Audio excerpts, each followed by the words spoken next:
Chairman దగ్గర నుంచి police వ్యవస్థ దాకా కూడా ఎవరు కూడా తిరుమలలో ఇన్ని లక్షల మంది వస్తా ఉన్న నేపథ్యంలో వాళ్ళకి ఏ రకమైన సెక్యూరిటీ కల్పించాలి, వారికి ఏ రకమైన వసతులు కల్పించాలి అన్న ఆలోచన ఎవ్వరికీ లేదు. కనీసం ఆ కౌంటర్లలో నిలబడి ఉన్న ప్రజలకు ఆ పార్కుల్లో ఇక్కడ ఉన్న వాళ్ళ పేషెంట్లను అడిగితే అన్న 9 గంటలకు వచ్చినామన్న ఆ పార్కులో అన్నే ఉన్నాము, పార్కులో పెట్టారు, కనీసం నీళ్లు కూడా ఇవ్వలేదన్న అని చెప్తున్నారు. అంటే క్యూలలో నిలబెట్టడం కానీ, సఫిషియెంట్ పోలీస్ ఫోర్స్ పెట్టడం కానీ, రోప్ పార్టీస్ ఆర్గనైజ్ చేయడం కానీ, క్యూలలో ఉన్న వాళ్లకు నీళ్ళు ఇవ్వడము, మజ్జిగ ఇవ్వడము, కనీసం వాళ్ళ ఫుడ్ ప్యాకెట్లు ఇవ్వడము, ఇటువంటి ఏవి కూడా జరగల.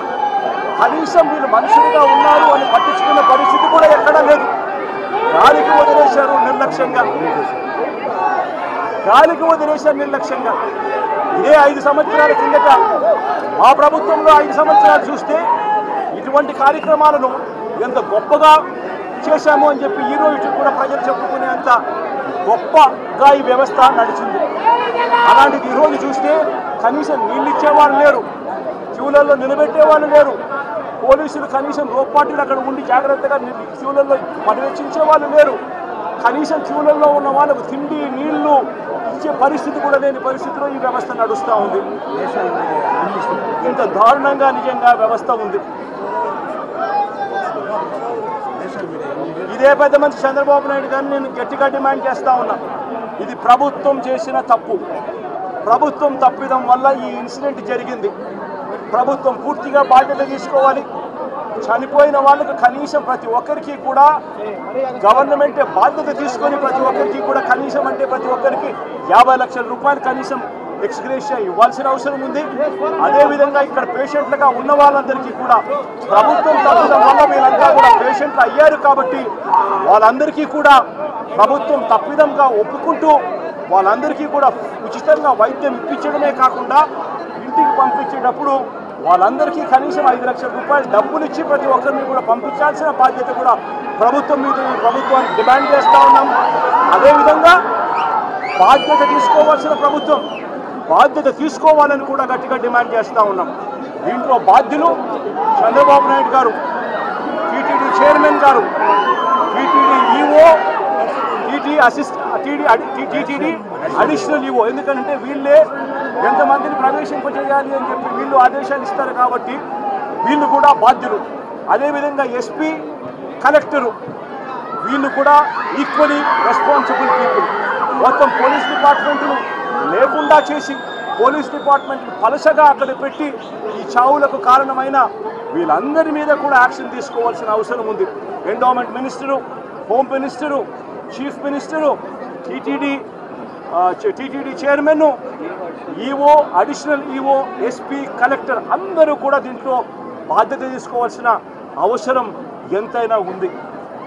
వీళ్ళు పెట్టిన ఎఫ్ఐఆర్లలో వీళ్ళు పెట్టిన ఎంత అన్యాయంగా వీళ్ళు కేసులు పెడతా ఉన్నారనంటే వీళ్ళు పెట్టిన ఎఫ్ఐఆర్లు చూస్తే ఇదే ఘటనకు సంబంధించి వీళ్ళు బుక్ చేసిన సెక్షన్స్ 194 బిఎన్ఎస్ సెక్షన్ కింద వీళ్ళు పెడతారు. అంటే దమ్మి జరిగి ఇద్దరు కొట్టుకుంటే పెట్టే సెక్షన్లు, అక్కడ దమ్మి జరిగి ఇద్దరు కొట్టుకుంటే జరిగిన ఇన్సిడెంట్ ఇది. ప్రభుత్వం నిర్లక్ష్యం వల్ల జరిగిన ఇన్సిడెంట్. అంటే దానికి 105 బిఎన్ఎస్ పెట్టాల్సింది పోయి కావాలని కేసును నీరుగార్చేందుకు ఒక చిన్న కేసు కింద దీన్ని తీసి పక్కన పడేసేందుకు వీళ్ళు ఇంత దారుణంగా ఎఫ్ఐఆర్ బుక్ చేస్తూ ఉన్నారనంటే వీళ్ళకి కనీసం మానవత్వం లేదు, కనీసం చిత్తశుద్ధి లేదు, వీళ్ళు ఏదైనా బాగా చెయ్యాలి అన్న ఆలోచన అంతకన్నా కూడా లేదు. తిరుపతి దేవస్థానానికి సంబంధించిన పరువును, ప్రతిష్టను పెంచే పరిస్థితి నుంచి దిగజార్చే పరిస్థితి ఎప్పుడు వచ్చింది అంటే అది చంద్రబాబు నాయుడు గారు ముఖ్యమంత్రి అయిన తర్వాతనే మొట్టమొదటిసారిగా ఈ అడుగులు జరుగుతూ ఉన్నాయి. అది తప్పుడు వ్యాఖ్యలు చేస్తూ టీటీడీ లడ్డు విషయంలో లేని అబద్ధాన్ని సృష్టించి ఆ అబద్ధానికి రెక్కలు కట్టించి తిరుమల వెంకటేశ్వర స్వామి లడ్డూ ప్రసాదాన్ని సైతం అప్రతిష్ట పాలు చేసిన చరిత్ర కలిగిన ఈ చంద్రబాబు ఈరోజు మళ్ళీ తిరుపతి దేవస్థానంలో ఒక బ్లాక్ మార్క్గా నిలిచిపోయే ఇంకొక ఘటనకు కూడా ఇదే పెద్ద మనిషి మళ్ళీ ఈరోజు తాను చేసిన చర్యల వల్ల ఈరోజు మళ్ళీ అదే జరిగింది. ఇంతవరకు ఇన్ని సంవత్సరాలుగా ఇన్ని దశాబ్దాలుగా తిరుపతికి ఒక ప్రత్యేకత ఉన్నది. ఇక్కడికి వచ్చిన క్రౌడ్ మేనేజ్మెంట్లో క్రౌడ్ను మేనేజ్ చేసే విశిష్టత తిరుమల తిరుపతి దేవస్థానానికి ఉన్నట్టుగా ఎక్కడా ఎవరికి లేదు అన్న ఖ్యాతి పేరు ఉన్న దాని నుంచి ఏకంగా తిరుమల తిరుపతి దేవస్థానంలోకి అడుగు పెట్టాలి అని అంటే చంద్రబాబు నాయుడు గారు లాంటి పాలకులు ఉన్నప్పుడు ఎటువంటి దారుణమైన పరిస్థితులు ఉంటాయి అని చెప్పి చంద్రబాబు నాయుడు గారు చేసి చూపించాడు ఈరోజు. సార్ ఏదైతే మీరు బాధ్యులని చెప్తున్నారు, ఈవో కావచ్చు, అడిషనల్ ఈవో కావచ్చు, చైర్మన్ కావచ్చు, వాళ్ళపైన ఎలాంటి చర్యలు చెప్పకుండా కేవలం ఎస్పీని ట్రాన్స్ఫర్ మాత్రమే చేస్తూ సేమ్ ఆలోచన. ఇది బాధాకరమైన విషయం ఏమిటి అని అంటే అన్నిటికన్నా నిజంగా బాధాకరమైన విషయం చంద్రబాబు నాయుడు అనే వ్యక్తి ఒక బిల్డప్ చేసి ఒక షో పుట్టప్ చేసి చిన్న చిన్న అధికారులు ఏదో చిన్న లోవర్ లెవెల్ అధికారుల మీద ట్రాన్స్ఫర్లు ఇటువంటి శిక్షలతో సరిపెట్టే కార్యక్రమాలు చేస్తూ ఉన్నాడు. కానీ దీంట్లో నిజంగా గమనిస్తే తప్పెవడిది? తప్పు దీంట్లో లెక్క చూస్తే చంద్రబాబు నాయుడు చేసిన తప్పు కనిపిస్తూ ఉంది. ఆయన కుప్పంలో పర్యటన 6వ తారీఖు 7వ తారీఖు 8వ తారీఖు మధ్యాహ్నం దాకా పోలీసులు మొత్తం తన చుట్టూ తిరుగుతూ ఉన్నారు. ఇక్కడ భక్తుల కోసము కేటాయింపులు చేయాల్సిన పోలీసులు లేకపోవడం కానీ చంద్రబాబు నాయుడు తప్పు కనిపిస్తూ ఉంది కదా.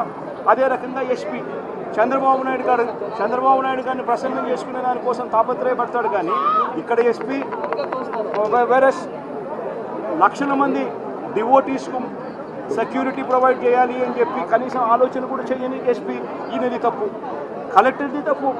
కనీసం అక్కడ ఉన్న వాళ్ళను క్యూలలో నిలబెట్టే కార్యక్రమానికి సంబంధించిన ప్రోటోకాల్ ప్రకారం ఆదేశాలు ఇవ్వాలి అని, రివ్యూలు తీసుకోవాలని, ఆల్టర్నేట్ అరేంజ్మెంట్స్కి రికమెండేషన్ చేయాలి అని చెప్పి ఇటువంటి ఏ ఆలోచనలు చేయకుండా అక్కడ ఉన్న వాళ్ళకి కనీసం నీళ్లు కూడా తాగడానికి కూడా నీళ్ళు లేని పరిస్థితిలో ఆ భక్తులందరినీ కూడా పెట్టి తినడానికి తిండి లేదు, తాగడానికి నీళ్లు లేదు, గంటల తరబడి వాళ్ళందరినీ కూడా ఆ పార్కుల్లోనూ అక్కడ ఇక్కడ వాళ్ళందరినీ కూడా పెట్టి కౌంటర్లకు ఏదైతే ఆపోజిట్ లొకేషన్స్లో ఏదైతే ప్లేసుల్లో ఉంటారో ఆ ప్లేసుల్లో పెట్టి పోలీసులు లేకపోవడం వల్ల వాళ్ళందరికీ కూడా కనీసం అరేంజ్మెంట్స్ కూడా చేయకపోవడం కలెక్టర్కి తప్పు. ఇంతమందిని ప్రవేశింపజేయాలి అని గుడిలోకి తీసుకునే వాళ్ళు ఈవో, అడిషనల్ ఈవో వీళ్ళది తప్పు. వీళ్ళందరికీ అజమాయిషి చేసే టీటీడీ చైర్మన్ ఆయనది తప్పు. రివ్యూలు తీసుకోకుండా వీళ్ళందరూ కూడా దీన్ని కాస్కారం చేసి ఇంతమంది చావులకు కారణమయ్యారు. సార్ ఇన్సిడెంట్ జరగక ముందు కావచ్చు, జరిగిన తర్వాత కావచ్చు, అక్కడ అంబులెన్సెస్ కూడా ఏర్పాటు చేయనటువంటి పరిస్థితి. ఇన్సిడెంట్ జరిగిన 20 minutes వరకు కూడా ఒకే ఒక అంబులెన్స్ ఉంది, దాని దగ్గర డ్రైవర్ కూడా లేదు. నిజంగా అరేంజ్మెంట్ ఎంత దారుణంగా ఉన్నాయి అంటే తొక్కిసలాట జరిగింది, రకరకాల ప్రదేశాల్లో జరిగింది. తప్పులన్నీ కూడా ప్రతి ప్రదేశంలోనూ కూడా ఇదే ఇన్అడెక్వేట్ పోలీస్ ఫోర్సు, అరేంజ్మెంట్స్ లేకపోవడము, ఇది క్లియర్గా కనిపిస్తూ ఉన్న తప్పిదం.